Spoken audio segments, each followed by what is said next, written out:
Insisto en el reto de autolimitación, lo que llamo autolimitación colectiva, por tres razones. Y de autolimitación quiero decir limitar el crecimiento continuo económico de nuestras sociedades, pero más que esto, limitar los deseos excesivos y destructivos de nuestra sociedad occidental capitalista.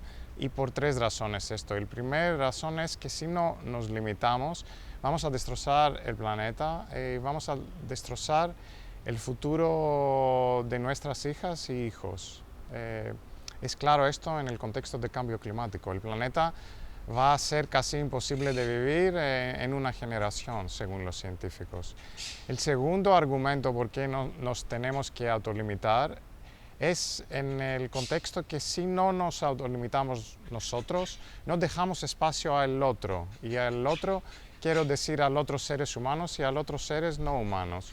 Lo más queremos, lo más tenemos que colonizar el espacio del otro. Un claro ejemplo es la extracción continua de materiales y de recursos a cual dependen las sociedades occidentales y que vienen al gasto y a la destrucción de sociedades indígenas o las sociedades periféricas en otras partes del mundo. Pero el tercero argumento en favor de autolimitación, que es un poco más ético o filosófico, pero también un poco más del día a día, es que una vida sin límite, una vida sin una frontera de lo que queremos hacer y de lo que podemos hacer, pierde su sentido. Es una vida perdida en el infinito. La propuesta que muchos y muchas científicas y científicos, economistas, pero no solo economistas, hablan estos días es la propuesta de crecimiento.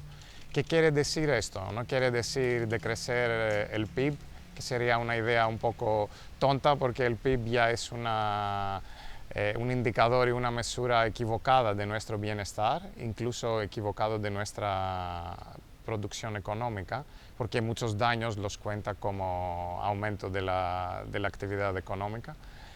No es esto, el decrecimiento quiere decir que aprendemos y encontramos maneras de vivir con el necesario, que el necesario es mucho menos de lo excesivo que ahora necesitan las sociedades capitalistas, no para dar bienestar o para dar alegría, pero solo para dar ganancias y seguir moviendo. El decrecimiento quiere decir que nos enfocamos en las necesidades básicas e importantes, satisfacemos estas, las necesidades de educación, de salud pública, de creatividad, de ocio, enfocamos en esto y lo que es excesivo y que lo es destructivo al final también para el planeta se limita.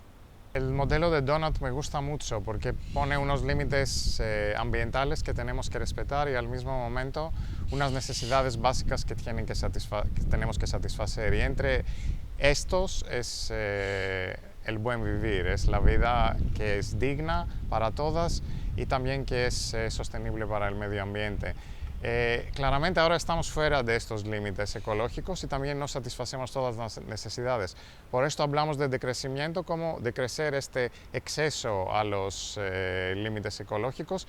¿Qué políticas podemos hacer allí? Primero creo que se necesita un proceso ciudadano y participativo de definir qué es que tiene que decrecer, qué es en exceso y cómo se puede decrecer y cómo se puede hacer esto en una manera equitativa que mejora la calidad de la vida de la gente y también ofrece empleo y ofrece oportunidades.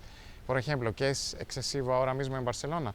No lo puedo definir solo yo, lo tienen que definir todas las barcelonesas y los barceloneses juntos. Pero, por ejemplo, se escucha mucho que es excesivo el turismo masivo de la ciudad, ¿no? Que se podría hacer mejor con menos números de turistas, pero con un turismo de más calidad, con unas experiencias más calidad. ¿Cómo lo hacemos esto? ¿Cómo se puede decrecer la industria turística sin que la gente pierda su trabajo y sin perder acceso a necesidades básicas?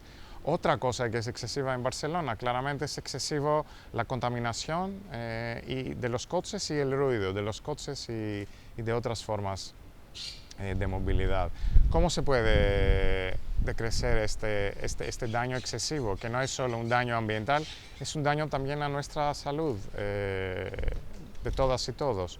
¿Cómo se puede decrecer esto? La idea de de tener otras movilidades, otros sistemas de movilidad, del transporte público mejorado, de las bicicletas, del caminar, de las supermanzanas que puedes tener acceso a lo que necesitas a una distancia corta. Todas estas son medidas a la dirección correcta.